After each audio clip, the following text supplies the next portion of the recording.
Hi, I'm Paige. This is my June wrap-up. I read 11 and a half books this month. For anyone interested in my reading stats, I read 1.5 ebooks, 10 physical copies, 3 books were 3-star, 5 books were 4-star, 3 books were 5-star. I had an average rating of 4 stars, and I read over 4,700 pages this month. The first book I read in June was A Heart So Fierce and Broken by Brigid, Kemmerer. I give it 5 out of 5 stars. I really liked it. This follows Gray and Liamara, a new character, after the events of A Curse So Dark and Lonely, and I ended up really liking their characters. I found myself not missing Ren and Harper very much, but I didn't love Ren and Harper together in the first book anyway, so I found myself adoring this book because I had Gray and he was my favorite character from the first one anyway. The only thing I disliked about this one was that the couples or the romance that I was rooting for in the first book couldn't happen, but I did find myself liking what was going on in this one. So I will pick up the next one when it comes out. The next book I read in June was Wayward Son by Rowell. I give this 4 stars. I didn't really love Carry On, but I thought I would carry on with the series just to see if I could eventually fall in love with these characters, and I actually ended up liking this book way more than I liked Carry On. This follows Simon, Baz, and Penny on a road trip in America in the aftermath of Carry On. I didn't really love Carry On. I thought it was fun, but I had some issues with it. Mostly that it tells you all of the events that happen really, really quick leading up to the events in Carry On, which I didn't really love, not being able to live with the characters for a little bit longer, and I didn't love Simon and Baz's relationship in that one, but this one I really did. It slows down a whole lot, and I felt like I got to know the characters a whole lot better. The issues I'm still having with these books are the changing perspectives. Every single chapter is a new perspective, and I feel like I just don't care about some people's perspectives, and I just want one main character or even just 2 to be the people who are telling me the story. But I'll probably pick up the next one just to see what's gonna happen with them, but it's a so-so book for me. I did like this one a lot more than Carry On though. The next book I read in June was Truly Devious by Maureen Johnson. I only gave this 3 stars. It wasn't my favorite. This is like a murder mystery novel meant for younger audiences. It switches back and forth between 1930s, 1940s, when a murder kidnapping happens, and then in present time, where this girl named Stevie is trying to solve the murder and kidnapping from back in 1940s. I really liked that the characters were all very individual. You could tell that they were all teenagers and a little bit angsty and dramatic and stuff, and that was really awesome to read. But I am not a big fan of children dying, and there are children who die in this story, and it's just not for me. And I did not know that this was the first in a 3-part series, so I didn't get any answers that I wanted in the end of this one, and I don't really want to read 2 extra books to solve a mystery. So I won't be continuing on with this one, but if you are interested in murder mystery novels that are for younger audiences, this could be a fun one for you. It just wasn't for me. The next book I read was American Royals by Katharine McGee. I only gave this 3 stars because there are some things that I didn't like about it, but overall, there was one storyline that I really loved. So this follows 4 girls, 2 of whom are descendants of George Washington, who took on being a king instead of becoming president. The 2 princesses are Beatrice and Samantha, and it also follows Samantha's best friend Nina, and Samantha and Beatrice's brother's ex-girlfriend, Daphne. See, there's too many characters already. I did really, really, really like Beatrice's storyline. I wish that was the only one that there was, but it followed the other girls as well, and I felt like it broke the story up way too much. It felt really teen drama-ish. So if it was just Beatrice and her storyline, I would have liked it a whole lot more, but it was the other ones as well, so that bumped down the rating for me a little bit. I liked it enough to want to pick up the next one, especially to see what happens with Beatrice, knowing that she has to sacrifice so much and seeing what she's going to end up doing in the next one and what she might have to give up just to be queen in her America. So I do recommend this one, but just know that there are 4 perspectives and it kind of gets a little tedious to read all of them. The next book I read was Sorcery of Thorns by Margaret Rogerson. I always want to say Sorcery of Thrones. Sorcery of Thorns. I originally gave this 3 stars, but then I bumped it up to 4 stars after thinking about it a little bit. It was a hard story to get into, and I'll talk about that in a little bit, but I did end up liking the storyline a lot.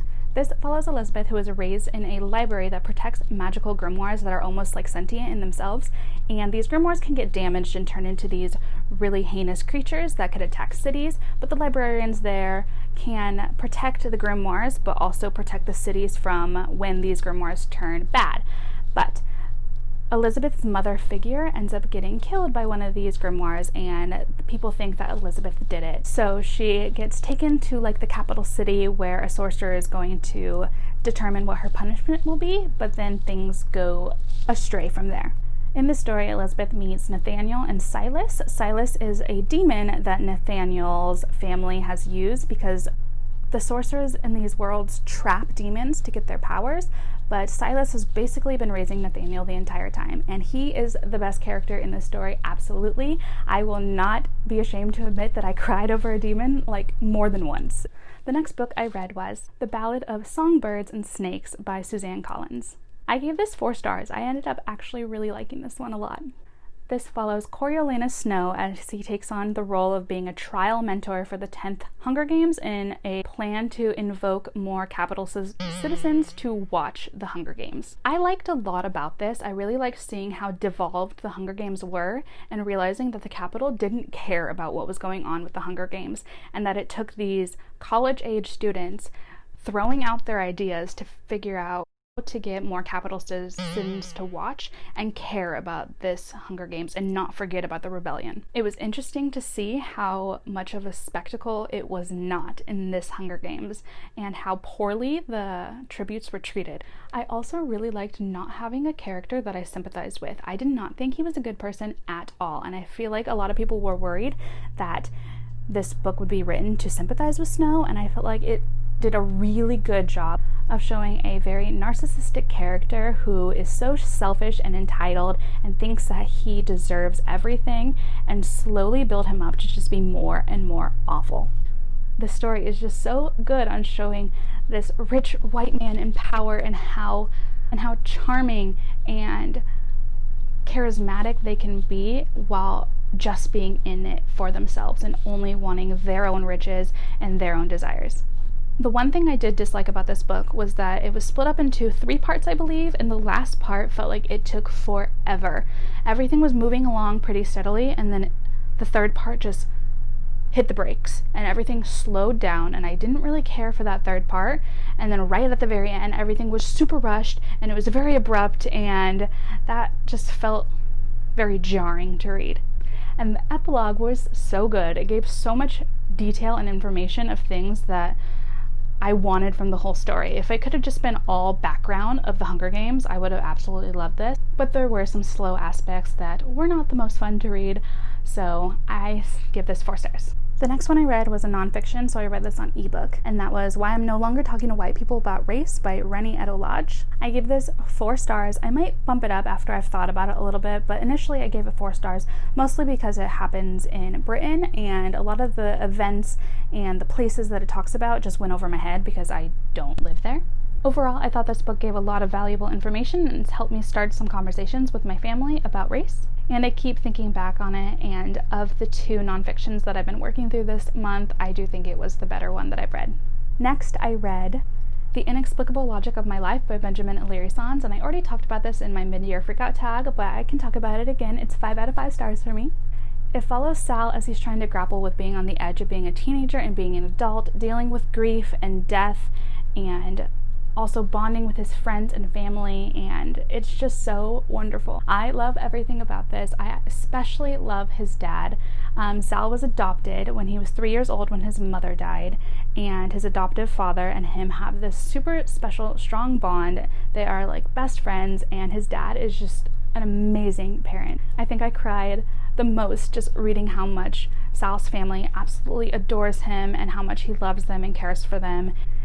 And it was hard to read at times and very heartbreaking because a member of his family was very sick and he has to deal with that through the story.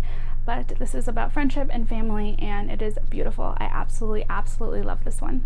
The next book I read was An Ember in the Ashes by Sabaa Tahir, and I have some thoughts on this one, so I might talk a lot about this one. Currently, I gave it 3 stars, but I might give it more. I'm not really sure. I have a lot of thoughts, like I said. So this follows Leia and Elias. Leia just witnessed her grandparents being murdered at the hands of these people called the Masks. She also witnessed her brother being kidnapped. So she is trying to find this group called the Rebellion to help get her brother back. On the flip side, it follows Elias, who is in training to become a Mask, but he wants to deflect and he wants to get away from this empire because he doesn't believe in what they are doing. There is a lot that I like about this. I did like Elias's relationship with his best friend. I'm not sure if her name's pronounced Helen, but that's how I was reading it, so that's what I'm probably going to say. Let me know if I'm wrong. But I liked his relationship with her and seeing how trustworthy they are with each other and how they have each other's backs. I also really liked how strong Leia was, how much she went through just because she knew that she needed to get back to her brother, and she endured a lot in this story. However, I struggled with it being a young adult story where the stakes felt really, really high in this story. There is talk of torture and rape and murder, and there's a lot of dark things in here, but it's a young adult, so you knew that the main characters were going to be safe, and I felt like that took away from the story a lot. I also really disliked this love square that was trying to be established, especially when it came from Leia. She had just witnessed the murder of her grandparents and the kidnapping of her brother, and she was being tortured by this person who took her on as a slave, and yet it tried to throw in her being attractive to two separate people, and it just felt wrong. I didn't want her to have a love focus when she was going through so much. I feel like she needs to worry about getting through the next day and getting to her brother and not worry about her being attractive to boys. It just felt off. I did not like that aspect of it. However, I think I am going to continue with the series just to see what happens, because I do want to know what happens to her brother and if Leia ends up having a good ending, and I want to know what happens with Elias and him not wanting to be a Mask. But there are just a lot of problems in it that I could not give it a 4 or 5 star. I really wish that there was no love aspect to this and that it wasn't young adult, that it kind of went there and went more adult route. The 10th book I read was Lovely War by Julie Berry. I gave this 4 stars. So in this, the Greek god Hephaestus catches his wife Aphrodite with Ares in a hotel in 1942. Hephaestus wants to put Ares and Aphrodite on trial in Olympus, but Aphrodite talks him out of it and wants to save face, so she wants to tell him a story to explain why she's been cheating on him.